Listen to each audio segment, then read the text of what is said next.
May I welcome Alok ji and Karthik ji to come on stage, please.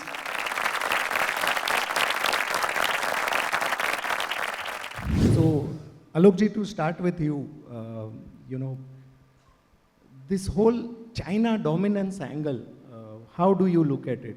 Where the technology comes from China, raw material or whatever comes from China. How does the world actually diversify away from China? Because this is scary, 99% dependence on China for everything will really derail plans. So how do you look at it? Okay, let me answer you in a different way. If we look into pre-COVID, I will say China is the world industry for any industry we talk about, solar or anyone else.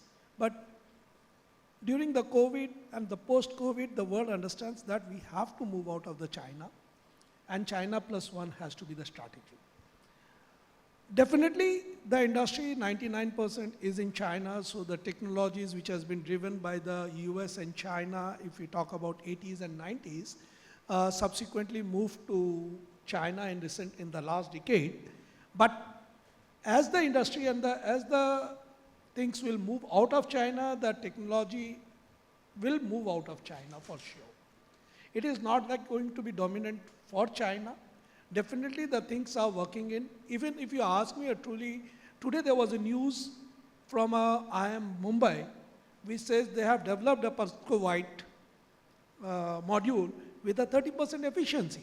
Even China says, okay, we are working on a TOPCon and all those, but even when the ecosystem is started building in India, definitely India R&D will be at the forefront, but definitely you need an ecosystem.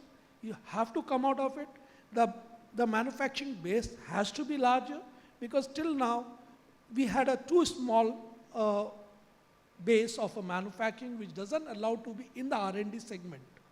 Any R&D needs a very larger manufacturing base to evolve the R&D, and where now we see that coming 5 years, the scale will be there in India, the ecosystem will be there, and we see that definitely the dominance of China, whether in terms of the manufacturing, in terms of the technology, will get reduced. Super. Karthik ji, your, I'll address India question for you. What we saw, India already, we are, all these newspaper reports will say, they've started talking about overcapacity where we had just begun. How big, according to you, can India become? So I think you've already answered the question in your slides. We are maybe, 7% of the global demand. And as the world looks at diversifying from China, I think one thing is going to happen is they're going to look at India as the next manufacturing base. Secondly, I think very important thing that Sir said, that as we invest into R&D, India is going to come up with a lot more new technologies. And as we come up with new technologies, we will be able to overcome China, because we'll not be competing with them on the same thing, but we'll be offering new technologies, better technologies. So people will adopt to that rather than going for the same outdated technology. So I think as we build scale, you will see that we'll start competing a lot better as well.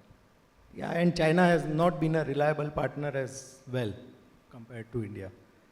So, again, question to everyone. Are Indian entrepreneurs thinking big?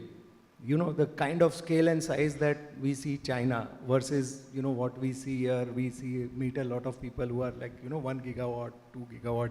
Still those plans are like very small for quite a lot of guys. So it cannot be only Adani and Ambani, which is what everybody feels, that only those guys think scale. You are an example of somebody who is kind of, benefiting from the kind of thing. So how do you think in terms of scale? For this industry, the scale is important. But fortunately, this industry is not only for the large players. Even if you see in the China, the companies are there for a 60 gigawatt or 80 gigawatt manufacturing base, but still the companies are there with a 10 gigawatt or 20 gigawatt. So it's not a threat, but it's a value additions for the whole of whether the large player or the mid-segment player. I'm not talking about the small players, because small players always remain a marginal players and they have no share. But definitely the medium and the large, where this segment is high capex driven, It can't be driven only by the large scale companies like what you have talked about, Reliance and Adani, but definitely the mid-sized companies also add values because they brings in the more ecosystem into the system. If you just talk about Jupiter, we are into one of the segment of the industry which is required such a high capex. Nobody think of be into the cell business. We were there. So I feel it's not a threat. It's more of a lubricant to have a large player and a mid-segment players to be the industry. And this is what been proven by the China as well. So it's not a threat. So I'll just expand on this. What are Jupiter's plans? You think domestic opportunity or you think global opportunity from a 1 gigawatt? We are already actually 5 gigawatt in that sense closer. So how do you think about scale? How big do you think Jupiter will become, say in the next 5 years? Okay, the size matters. You can't be marginal player as I talked about. When we are talking about like within India, 50 gigawatt of installations the government is talking about or the industry is talking about, and looking into the global market, which is in a span of about 200 gigawatts. If India has to, if we're looking into a China plus one, then India is the one which is poised to be the another country which the world can say, okay, it's another country other than China. So we are poised in a well position where we will cater initially to start with a demand of India for a smaller time. And as the market grows, we are into an international segment as well. So it's a combination of both going to be there. Okay. Karthik, coming to your side of the business, we are seeing everybody getting into everybody's stuff. You know, IPPs want to backward integrate, do EPC. EPC wants to do, you know, modular cell manufacturing. So how do you see that? Is there any speciality or an integrated player is better? Would we see you also kind of either forward, backward integrate? How do you see that? So the answer to that is, I think the market in India is expanding at such a rapid pace that we have a shortage of everything, right? From solar panels, cells, everything is in short supply in the market. So in the short run or even in the long run, I think manufacturers want to create forward demand. EPC wants to backward integrate to secure their supply lines. So everybody is trying to create capacity because last year we did about 25 gigawatt and government expects us to do about 50 to 60 gigawatt a year, which means twice the capacity in the next 12 months. And these capabilities take time to build. So what people are trying to do is to ensure there's continuity in business by doing backward or forward integration. Right. And how do you manage? This is a question for both of you. We are talking about external opportunity, but to capitalize on the opportunity, say a company is poised to, how do you, achieve this hyperscale? If this was to happen in 15 years, organizations can grow, capabilities can come, etc. But these are like what we think will happen in 5 years is happening in 2 years. What will happen in 10 years is happening in 4 years. How do you make your organizations, equipped to handle that kind of a scale change? For sure, it's a very challenging thing when you go into a hyper-growth mode. The two main elements for this industry which obstacles the growth is one, funding, or you call an investment, and the second is a manpower. Definitely this is a big challenge to a company wants to grow from a 1x to 5x or 10x, and this is the reality which any companies in this segment wants to grow. But fortunately, with the VQ in place for us, we don't see an investment as a challenge. For a manpower, definitely India has a big challenge.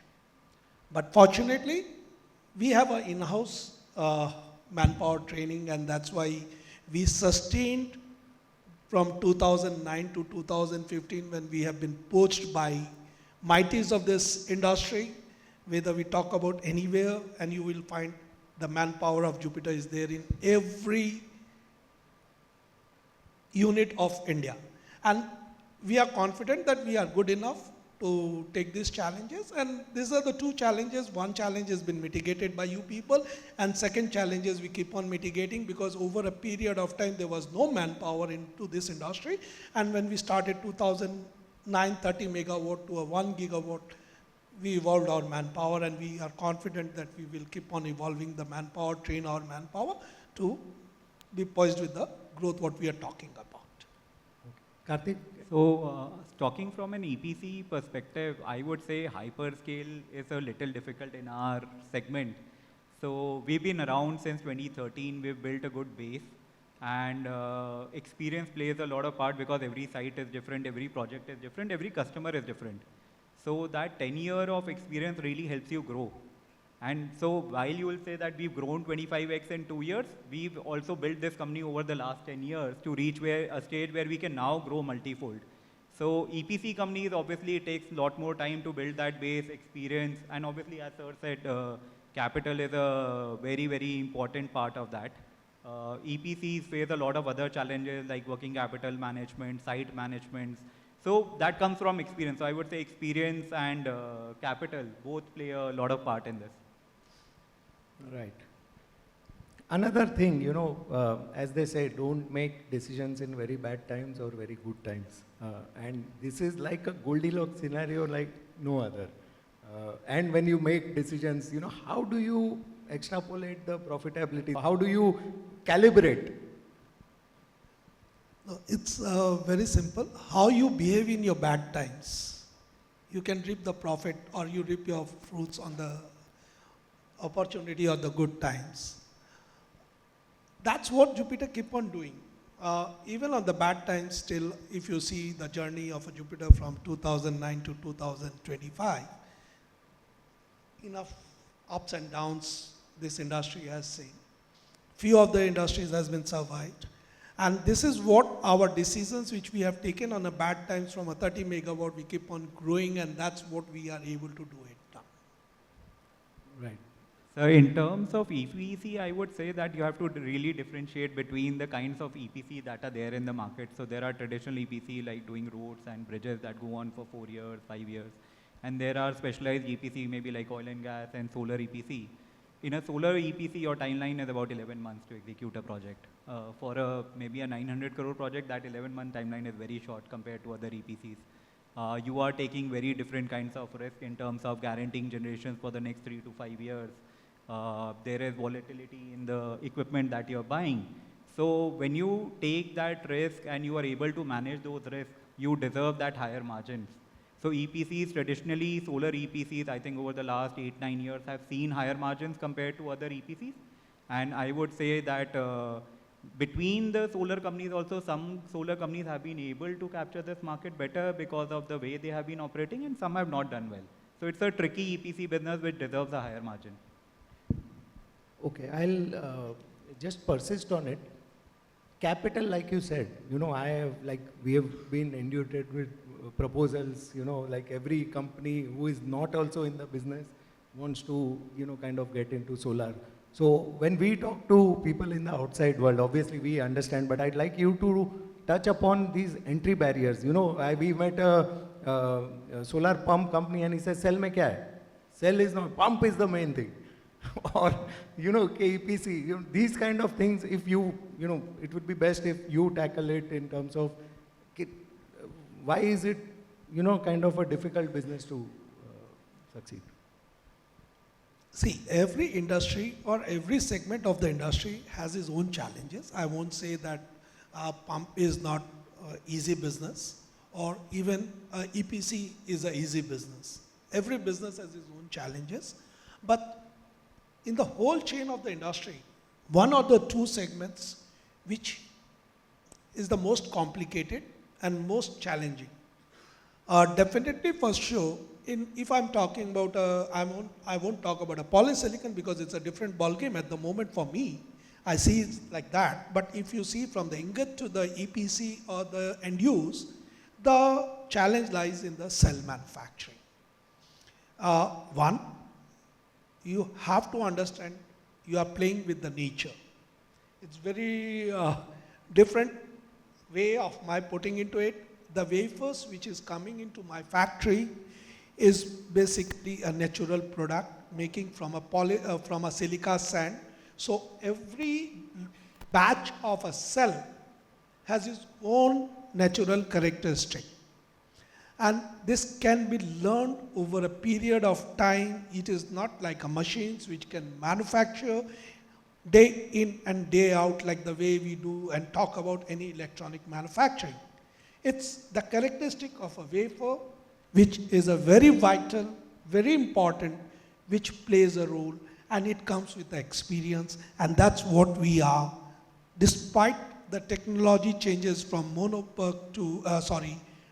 to monopug to TOPCon now, this is what we are, because we learn the nuances to how to understand the wafer and what processes is required to be done to make the optimum efficiency produced from a wafer. The nuances lies in what efficiency you are generating from a wafer. It is not that whether you manufacture cell from a wafer. The nuances is what efficiency you are able to produce and what optimum level of your equipment is being utilized. Any industry, anyone can manufacture a cell from a 50% utilization of a equipment to an efficiency of let's say 22% in today's terms. Somebody can produce 23.2 with an efficient utilization of 95%. The whole gamut or the whole thing lies in these two things, that what efficiency and what it is. So this is what is a challenges of the cell industry. If someone can master these two, the cell is like nothing for anyone. And similarly, whether you talk a pump or EPC, the nuances lies on how you master it over a period of time. It is not like a one day you hire the people and you can start producing it. So this is... Alokji, for the benefit of everybody, today the productivity of India versus China in cell manufacturing, how would you rate? How good? There with the lot of equipments, they are running at the moment is a 98% efficiency uptime. With the efficiency on a monopug, I won't talk about them. The TOPCon, they are talking about something on a range of 24 plus. Somebody talks about 25, but you understand the data, which sometimes is not that you can rely upon on a China, but our sources says it's around a 24 to 24 and a half on a TOPCon. Whereas on a monopug, we talk about 95% efficiency with a 23.2, what we are doing, which we can say we are one of the finest and the best to utilize the equipment at a 95% with a 23.2. So basically we've reached 95% of their productivity. And there's a reason for it, 95% to 98, because the ecosystem is not there. The availability of the components are not there. The availability of key raw materials are not there. So those are few nuance challenges which we see that will be get mitigated. Karthik, if you can quickly address why this, no. So you are able to do what So in others are not EPC, I would say entry barriers are very low. Road companies can enter, transformer companies can enter, everybody can enter. The trick is to do it on a sustainable basis. Can you do it every year? Can you do it for every project? Every project is different, has its own challenges. So a company that is not agile, you have low working capital utilization rates, you are able to design your project specific, you get project specific designs done, you have a good team on the ground to execute that, you are not going to survive this market. And that's been the trend over the last 11 years also. Maybe 3-4 companies have done well. A lot of companies have come and a lot of companies have gone in solar EPC. Right. I think we are a time up, but one rapid fire question. 2030, what will be India's installation? Last year was whatever, 25 gigawatts. So I think 2030 we should be somewhere about 70 to 80 gigawatt annually. My estimation is 50 gigawatt. 50. Thank you. Thank you. Thank you, Samir. Wonderful.